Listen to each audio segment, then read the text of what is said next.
bakunzi mudukurikirana kuri televiziyo yacu Ikiraro BITV, twongere tubahe mwiriwe jewe mwana Museveni naho mutumbereye.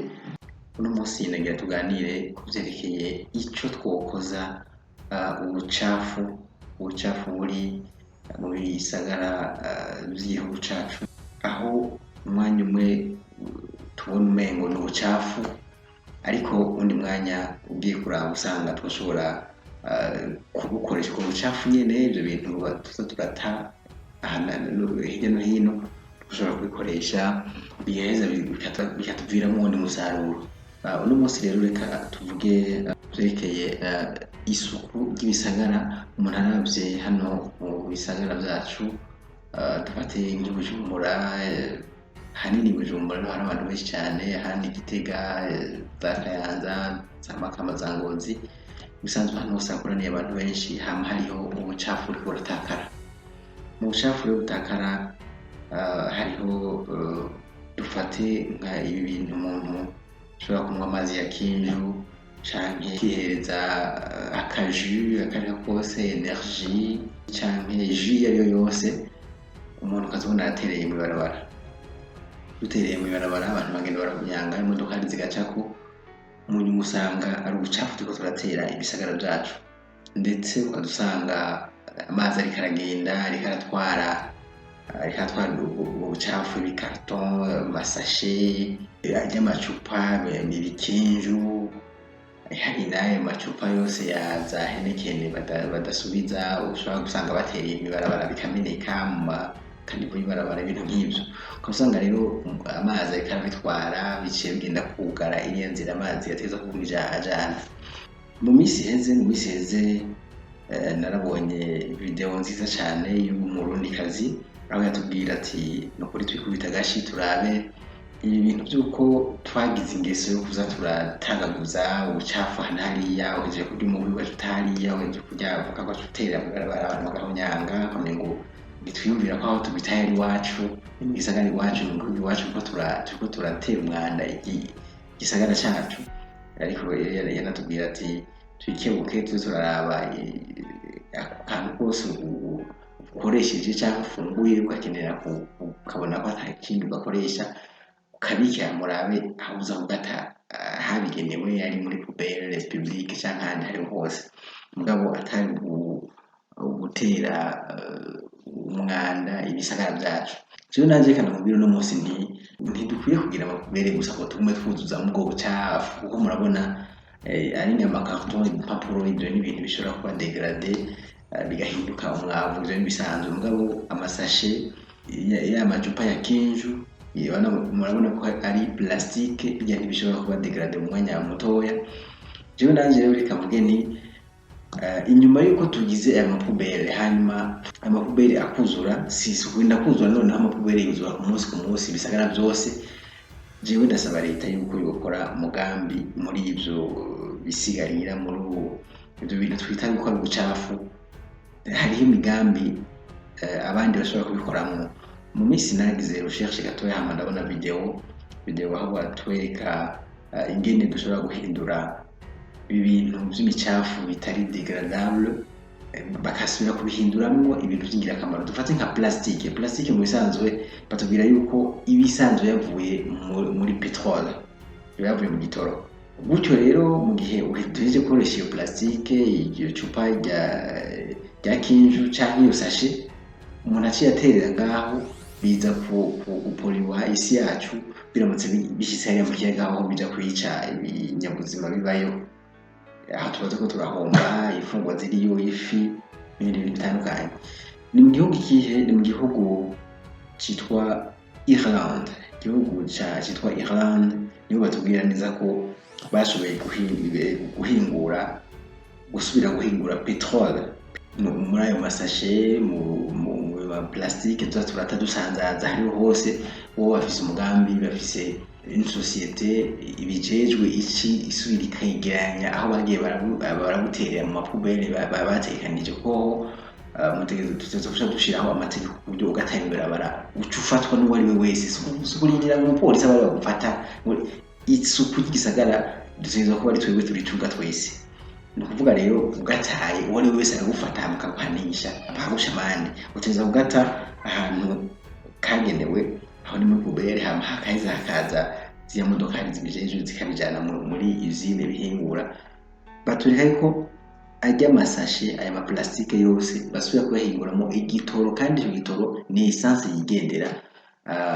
Utera ushira mu muduga nta kindi, nimba imodokari yawe ikonsoma essence utera ushiramo ugatera wigira. Ni ukuvuga rero umwanya twebwe ino mu bihugu byacu tutarashobora kwimbura igitoro, turasaba amaleta yuko ikintu gihorerako, nyimbo umugambi utawo uri hano hafi muri Afrika bakavugana n'abantu tubona bamaze kugira iyi innovation muri Irlande, hama baraheza barashobora gusubira gukoramo carburant. Reka ndaza kubashiriraho link munsi y'iyi video muri description y'iyo video nabonye itwereka neza ingene bahingura igitoro bagikuye muri plastique.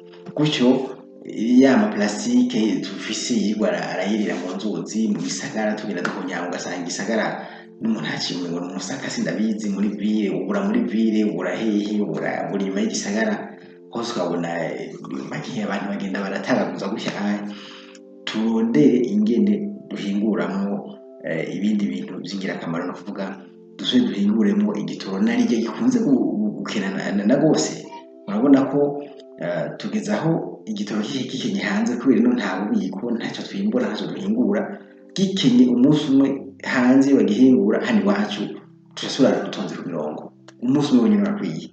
Rero ibyo bizofasha cyane mu gihe leta zacu zobikorerako. Ndasaba yuko iyi video abaza kuyibona bashobora kuyishikiriza abantu bashobora kuba ari aba influence muri leta, hama baciyumvire ko bavugane n'aba bantu muri Ireland ingene bashobora kugira umugambi, kuko amaplastike yuzuye ibihugu byose, yuzuye isi yose akoreshwa, kandi menshi akoresha umwanya mutoya bakasha bata akaja kuba umwanda, akaba ubucafu mu gihugu. Byoba byiza rero ubwo bucafu duciye tusura tukabihinguramo directement ikindi kintu dusura kinakenewe cyane mu buzima bwa misi yose, aricyo gitoro, kugira ngo tubandanye tworoherwa, tureke ibintu zabo ngo igitoro cyaduze hanze ngo cakenye twatumara imisi ngahe tuzimba mibarabara, ugasanga turiko turisakura gose birenze. Hama ikindi naco cerekeye ubucafu mu gihugu ca Suède. Mu gihugu ca Suède niho batwereka yuko bashoboye guhingura mu bintu ico twita poubelle. Ikintu cyose cyo kurya wasigaje cyangwa ibyaboze batayeyo, uriko urateka uhejeje guhata ibiraya, ibijumbu cyangwa imyumbati sindabizi, bijya bishishwa ugata hamwe, ibintu byose ico twita poubelle, ico twita ubucafu. Bashoboye gukoramo rero à la place ya gaze, kubera hari iwabo igihugu cyabo gikanye cyane, bo bashoboye guhinguramo alternative ya gaze. Mu umwanya bari kwiga baragura gaze iva hanze ibazimba, nayo ikaba iva mu gitoro, bo bararondeye ubuhinga bw'ingene bahingura poubelle bagasubira ikagaruka kubafasha gushofa amazu yabo. Ubu n'ubundi mugambi, ni ukuvuga yuko poubelle nayo ishobora kudufasha gutanga electricité. Hejuru iyo poubelle isanzwe tuca tumenya iyindi ubundi bucafu umengo ntacyo twokoza, icyo twita l'eau de toilette après la douche canke après la chasse, kugira chasse muri toilette. Ibyo byose bigenda tubona ko ari ubucafu atani ikindi kintu twasubira kubukoza, ibyo navyo biri hose. Batwereka rero muri iyo video yuko muri iki gihugu nyine ca Suède bashoboye guhingura, gutora ubuhinga bw'ingene bahindura l'eau de toilette bagasubira kuronderamo iyindi petrole kandi ishobora kugendesha imodokari. Si petrole nk'ijya yindi iva mu kuzimu nk'iyi tumenyereye, mugabo iba ari ni petrole biogaz ishobora kugendesha imodoka. Hariho imoteri ziri approprié kuri iyo petrole, baca beza bagakora imodokari bijanye moteur ikonsoma iyo petrole, kandi iyo petrole bayifata ku ma station nk'uko nyene dunywesha imodokari kuri station, ariko iba ari petrole biogaz ibi iva muri icyo gisagara nyene. Nk'ibi bintu ndumva ko vyokoroha cyane hamwe leta yacu yovyumvira, imigambi bakawuvugana n'ibihugu byamaze kuwushobora, plus particulièrement Suède, bakavugana mbega ibintu bigenda gute, hama umugambi abafise amahera cyangwa abafise uburyo bakavugana na leta bakinjira muri uwo mugambi bakawutuzanira hano iwacu, kuko ukuntu igitoro kizimba kubera aho kiva si henshi, no kucimba ukagishikana hejuru hamwe ukagitereta ni uburyo burenze cyane. Ariko mu gihe twumva yuko mu bindi bihugu bashoboye guhingura a partir des déchets tumenyereye, ubucafu tumenyereye hose buhari, ahantu hari ibisagara habagwiriye ubucafu, ibyo bagenda barata, l'eau de toilette murabona itegezwa kuba ayo mazi mabi ategezwa kuba menshi, hama niyo abuze niyaja muraza aratera n'ingorane, umuntu agahagwa no guhunga n'ibisagara kubera ikigo gicafuye cyane, canke ingwara z'ivyaduka zikanduka kubera ubucafu bwaye bwinshi muri ico gisagara cyane, muri environnement abantu babayemwo. Byoba vyiza rero jewe iyi video nayibonye no birandyoheye cyane, ndavuga nti nzogira ico ndayivuze ko ndamenyesha mu Burundi, iri mu Gifaransa ndayivuge mu Kirundi, hanyuma gutyo abashobora kuyumva bashobora kuyishikiriza abantu baba influent bari muri leta, bashobora kugira ico bashikirije, hama ingingo zigafatwa biyumvire kuri uyu umugambi wo gushobora guhingura igitoro petrole a partir y'ubucafu tubona tugenda tubatagaguza, plastique, amasashi yakoreshejwe atashobora kuyakoza, ayo yose asubiye kudufasha mu guhingura ariho cya kintu gikomeye, igitoro petrole musanzwe bayita or noir. Numva rero babone natwe hano iwacu l'or noir tuyifise, amasashe ibi bintu genda mu maduka urabe iyo bariko baratanga ibidandazwa byinshi biri empaqueté par des sachets, des cartons, un sachet en plastique. Ibyo bintu byose bishe bidufasha gusubira kuronka cya gitoro dukeneye. Hari muri make narishatse kwerekana yuko hejuru yuko twogira twokwikubita gashi tukaza twegeranya ubucafu, ntibihere ku kwegeranya gusa, ko hamwe twaguma twegeranya twasanga twagize ibigunguzi bigereza nkariya. Nitwige neza, leta yacu reka tuyisabe batwigire imigambi, kuko n'ahandi turabona ko yuko bashoboye kwishira mu ngiro. Hano turafise amahinguriro wahingura inzoga, umuntu agerageje kuraba sinzi, surtout nk'abarundi turakunde turikundira inzoga cyane, turikundira utunyobwa rwose sindabizi. Igihugu cyose wumva bariko baragira ngo amahinguriro ngo y'inzoga, amahinguriro ngo y'imitobe, amahinguriro y'ibintu tunwa gusa, mugabo tukibagira bijya bintu imodokari zinywa biratuzimba gusumba inzoga tunwa, biratuzimba cyane, bidutwara amahera menshi gusumba inzoga. Rero turakeneye ko leta yiyumvira muri ubwo buryo. Ibi bintu tubona abandi bagerageza, kuko ibintu by'ubucafu ugira umwanya y'ubukubanye bwinshi, ukagomba no kuhomoka, ukagomba guta inzu yawe, ukagomba guta igisagara cyawe, uti hano haracafuye, haranuka, hameze gute sindabizi. Ariko abandi murabona ko biyumviriye ngene guhingura muri ubwo bucafu nyene, ibyo bintu bitera umunuko umengo n'ingwara zaduka zikadutera. Bariyumviriye ingene bashobora kubivyaza umusaruro. Nico rero dushaka yuko leta yacu, leta zacu muri Afrika yacu, je nama ndiko ndavuga ibintu vyerekeye Afrika yacu, nk'ikintu cyo gukoresha cyo gufata ubucafu uva mu matoilette, uva mu madushe, mu matoilette, tukabuhingura mu gitoro. Iki kintu ndashaka yuko cobaho, kandi batwereka neza yuko imodokari inwa le pétrole biogaz, iyo modokari yemeta carbone 20 fois moins. Ni ukuvuga yuko bya bintu tuvuga yuko petrole kuri modokari ko ziporiwa na nature, numva ko gihe tworonka izo modokari zikoresha, igihe twohingura iyo petrole iva muri biogaz, turonka n'izo modokari.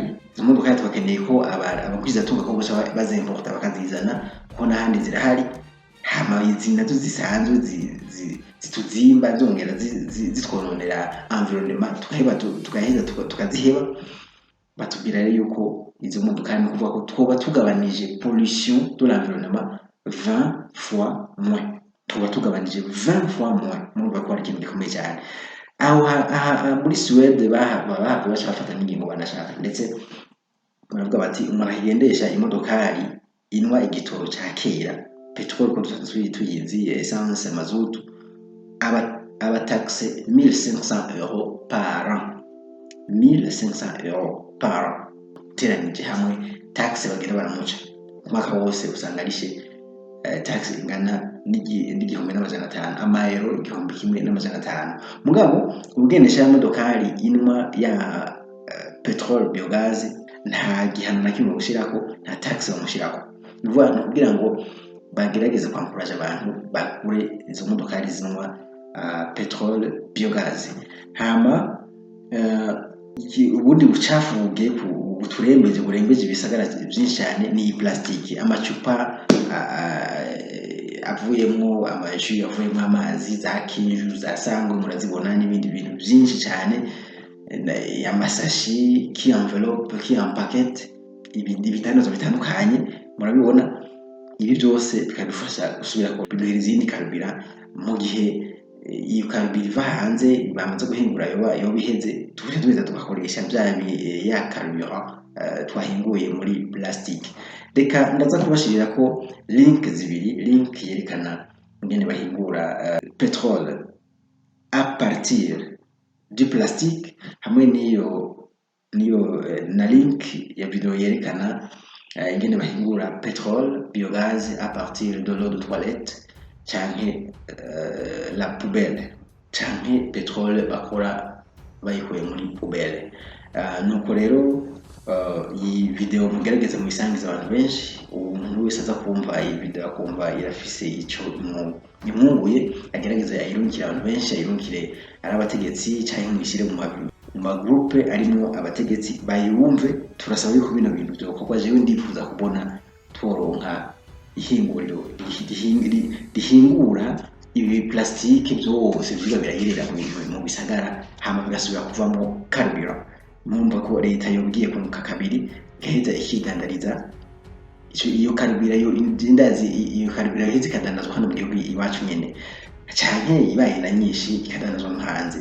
Hama bongere batubwirire ishira hamwe rihingura l'eau de toilette en carburant en pétrole. Aho nyine mwumva ko kizoba ari ikintu gikomeye cyane, kandi leta izoheza iteza imbere gutyo ihe n'akazi kenshi babashomeri twavuga mu biganiro biheze, yongere ihe n'akazi ku bavuka igihugu benshi, ndetse n'ubumenyi bwinshi tuzoba turiko turabungukiraho. Naha rero nagomba kurangiriza. Reka rero ndabashimire cyane abantu mwadukurikiranye muri kino kiganiro, haba n'ubu ukaba uri mushasha kuri iyi chaîne yacu Ikiraro BITV. Twahinduyemo gatoya ko ukuntu ducrea ama chaîne YouTube, urasanga hari abandi biviro by'izina, twasanze hari abandi bafite izina bo mu Rwanda, iyi chaîne YouTube yitwa Ikiraro TV. Twahinduye rero twagize Ikiraro BITV, cyerekana ko ari chaîne YouTube yo mu Burundi. Nuko rero twashimire kuba mwadukurikiranye, wowe bakurikiranye kino kiganiro, tugusabe ukande kuri runo kumuraba hejuru, hama wongere usangize iyi video abagenzi, ndetse nabo bose wibaza bashobora kugira icyo bashikirije muri leta, bashika hariya hejuru bashobora kugira icyo bashikirije, hama bagafata ingingo zo gukora imigambi kabeneye.